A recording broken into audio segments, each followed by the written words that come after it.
பிரைஸ்லான் நாள் 106 தியான பகுதி நியாயாதிபதிகள் 1ஆம் அதிகாரம் மற்றும் 2ஆம் அதிகாரம். யோசுவா மரித்த பிற்பாடு நியாயாதிபதிகளுடைய காலங்கள் துவங்கினது.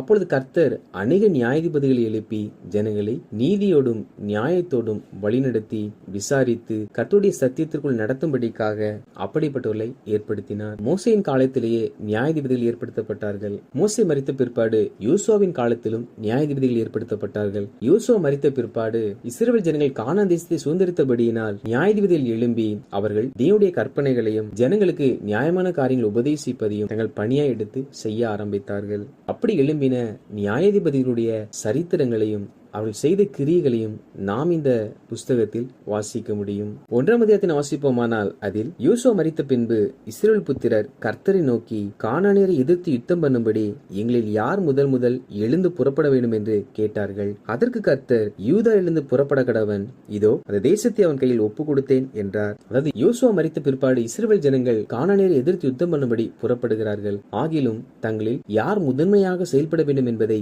கர்த்தரிடத்தில் கேட்டார்கள். அப்பொழுது கர்த்தர் யூதா புத்திரர் முதன்மையாக செல்ல வேண்டும் என்பதாக சொன்னார். அதாவது யார் முன்பாக செயல்பட வேண்டும் என்பதை கர்த்தரிடத்தில் கேட்ட பொழுது கர்த்தர் யூதா புத்திரரை சொன்னார். அதை மற்ற எல்லா கோத்திரத்தாரும் அங்கீகரித்தார்கள், அனுமதித்தார்கள். நாமும் கூட பொறுப்பு என்று வரும்பொழுது நான் தான் செய்வேன் என்று சொல்லாமல் நாம் ஜெபிப்போம். கர்த்தர் நம்மிடத்தில் இந்த பொறுப்பை கொடுத்தால் நாம் செய்வோம். அல்லாவிட்டால் கர்த்தர் இன்னொரு நம்மிடத்தில் கொடுத்தார் என்றால் நாம் அதை மனமுகர்ந்து ஏற்றுக்கொள்ளுகிற தேவப்பிள்ளைகளாய் காணப்பட வேண்டும். காரணம், கர்த்தர் ஒவ்வொரு மனிதரை கொண்டு ஒவ்வொரு கிரியைகளை அவர் செய்ய விரும்புகிறார். அப்பொழுது யூதா தன் சகோதரனாகிய சிமியோனை நோக்கி, நான் கானானியரோடு யுத்தம் பண்ண நீ என் சுதந்திர பங்கு வீதத்தில் என்னோடு கூட எழுந்து வா, உன் சுதந்திர பங்கு வீதத்தில் நானும் உன்னோடு கூட வருவேன் என்றான். அப்படியே சிமியோன் அவனோடு கூட போனான். அதாவது யூதா தனக்கு கிடைக்க வேண்டிய சுதந்திர வீதத்திற்காக யுத்தம் பண்ணுகிறார். ஆனாலும் யூதா கோத்திரத்தார் தன்னுடைய சுதந்திரத்திற்காக யுத்தம் பண்ணுகிறார்கள். ஆனாலும் யூதா கோத்திரத்தார் சிமியோன் கோத்திரத்தாரை தங்கள் உதவி செய்யும்படி அழைக்கிறார்கள். எங்களுக்கு நீங்கள் துணையா இருங்கள்,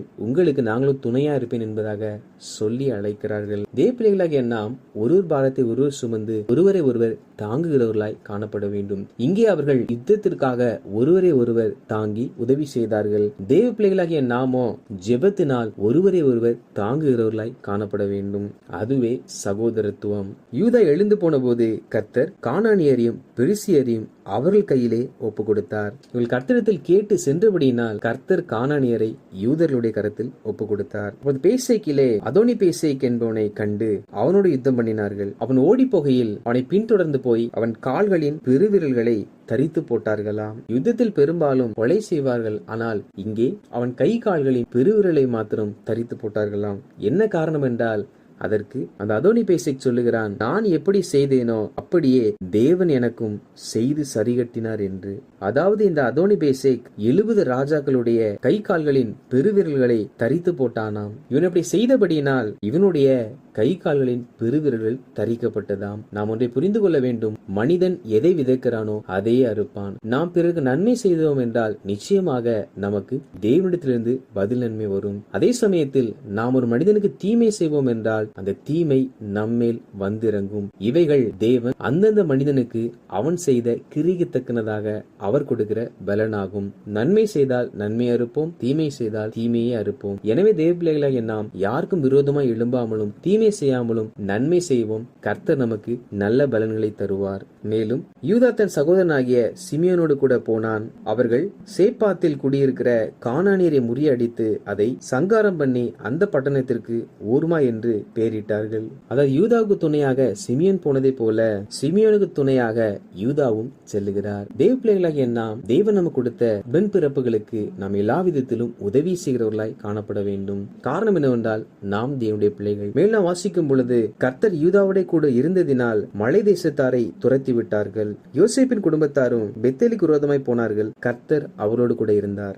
எல்லா யுத்தத்திலும் இஸ்ரவேல் ஜனங்கள் ஜெயிக்க காரணம் என்னவென்றால் கர்த்தர் அவரோடு கூட இருந்தாராம். நாம் எத்தனை முயற்சி செய்தாலும் கர்த்தர் நம்மோடு இல்லாவிட்டால் நம்மால் எந்த ஒரு காரியத்திலும் ஜெயம் பெற முடியாது. எனவே தேவ பிள்ளைகளாகிய நாம் நம்முடைய வாழ்க்கை பயணத்தில் எல்லா சந்தர்ப்பத்திலும் கர்த்தரை முன்பாக வைத்து வாழ்கிறவர்களாக காணப்பட வேண்டும். மேலும் பெனிமின் புத்திரர் எபூசியரை தங்கள் தேசத்திலிருந்து துரத்தி விடவில்லை. அதே போல மனாசேயின் கோத்திரத்தாரும் தோரின் குடிகளையும் இப்ளேயாம் பட்டணத்தாரையும் மெகிதோவின் குடிகளையும் துரத்தி விடவில்லையாம். எப்ராஹிம் கோத்திரத்தாரும் கானானியரை துரத்தி விடவில்லையாம்.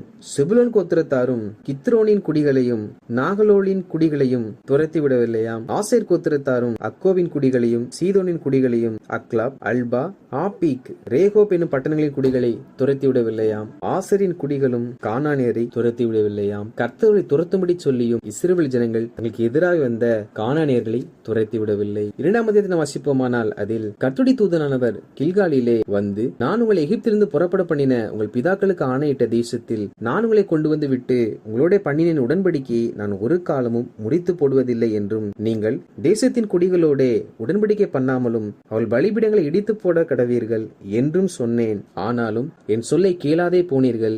ஏன் இப்படி செய்தீர்கள்? ஆகையால் நான் அவர்களை உங்கள் முகத்திற்கு முன்பாக துரத்துவதில்லை என்றேன். அவர்கள் உங்களை நெருக்குவார்கள், அவர்களுடைய தேவர்கள் உங்களுக்கு கண்ணியாவார்கள் என்றார். அதாவது கர்த்தருடைய தூதனானவர் நான் செய்த உடன்படிக்கையை ஒரு காலம் முறித்து போடுவதில்லை என்றும் அந்நியர்களுடைய பலிபீடங்களை இடித்து போடுங்கள் என்றும் சொன்னார்.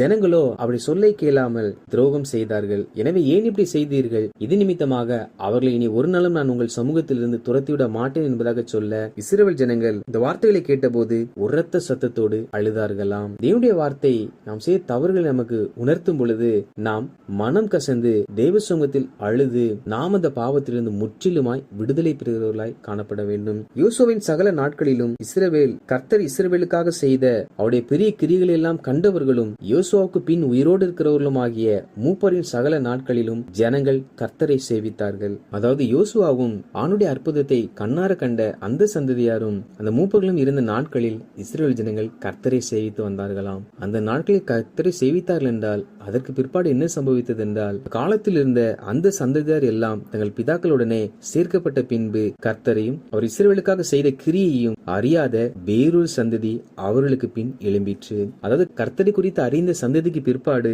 கர்த்தரையும் அவருடைய கிரியைகளையும் அறியாத ஒரு சந்ததி எழும்ப ஆரம்பித்ததாம். அப்படி கர்த்தரை அவர்கள் அறியாமல் இருப்பதனுடைய விளைவு என்னவென்றால், அப்பொழுது இஸ்ரவேல் புத்திரர் கர்த்தரின் பார்வைக்கு பொல்லாப்பானதை செய்து பாகாலை சேவித்து தங்கள் பிதாக்கள் எகிப்து தேசத்திலிருந்து புறப்பட பண்ணின அவருடைய தேவனாகிய கர்த்தரை விட்டு தங்களை சுற்றிலும் இருக்கிற ஜனங்களுடைய தேவர்களாகிய அந்நிய தேவர்களை பின்பற்றி போய் அவர்களை பணிந்து கொண்டு கர்த்தருக்கு கோபமூட்டினார்கள்.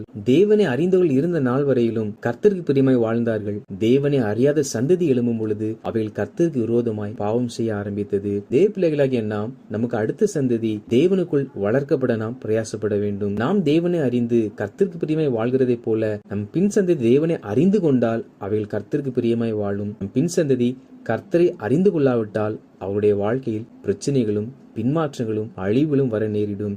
எனவே நாம் நம் பின் சந்ததி கர்த்தரோடு கிட்டி நெருங்கி சேருவதற்கான வழிகளையும் களங்களையும் நாம் ஏற்படுத்தி கொடுக்கிறவர்களாய் காணப்பட வேண்டும். இதன் விளைவாக கர்த்தர் சொல்லியபடியும் கர்த்தர் அவர்களுக்கு ஆணையிட்டிருந்தபடியும் அவர்கள் புறப்பட்டு போகிற இடமெல்லாம் கர்த்தருடைய கை தீமைக்கென்றே அவர்களுக்கு விரோதமாய் இருந்தது. மிகவும் நெருக்கப்பட்டார்கள்.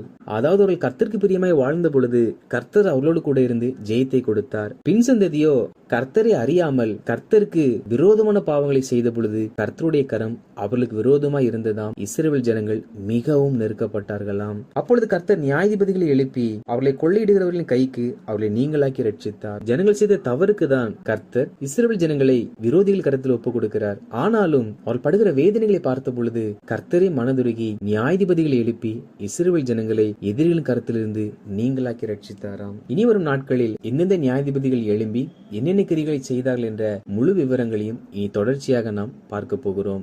வாசித்த இந்த அதிகாரிகளின்படி கர்த்தருடைய ஜனங்களாகிய நாம் செய்கிற காரியத்தில் யார் முன்பாக இருந்து செய்ய வேண்டும் என்று கர்த்தரிடத்தில் கேட்டு ஒருவர் ஜெபத்தினால் தாங்கி எந்த ஒரு நபருக்கும் தீமையா எது ஒன்றையும் செய்யாமல் நம் உடன் பிறந்தவர்களுக்கு நாம் உதவி செய்து வெற்றி பெற நினைக்கிற நாம் எல்லா சந்தர்ப்பத்திலையும் கர்த்தரோடு கூட இருந்து கர்த்தருடைய சொல்லை கேட்டு நாம் மாத்திரம் அல்லாமல் நம் பின் சந்ததியும் கர்த்தரை அறிந்து கொள்ள நாம் பிரயாசப்பட்டு துன்பமான நாட்களில் மாத்திரமல்ல எப்பொழுதும் கர்த்தரை தேடி அவருடைய பார்வைக்கு பிரியமாய் வாழ்வோம். அப்பொழுது கர்த்தர் எல்லா தீமையிலிருந்து நம்மை ரட்சித்து செம்மையான பாதையில் நம்மை வழிநடத்துவார். ஆவியானவர் தாமே நம்மை செம்மையான பாதையில் வழிநடத்துவாராக. ஆமேன்.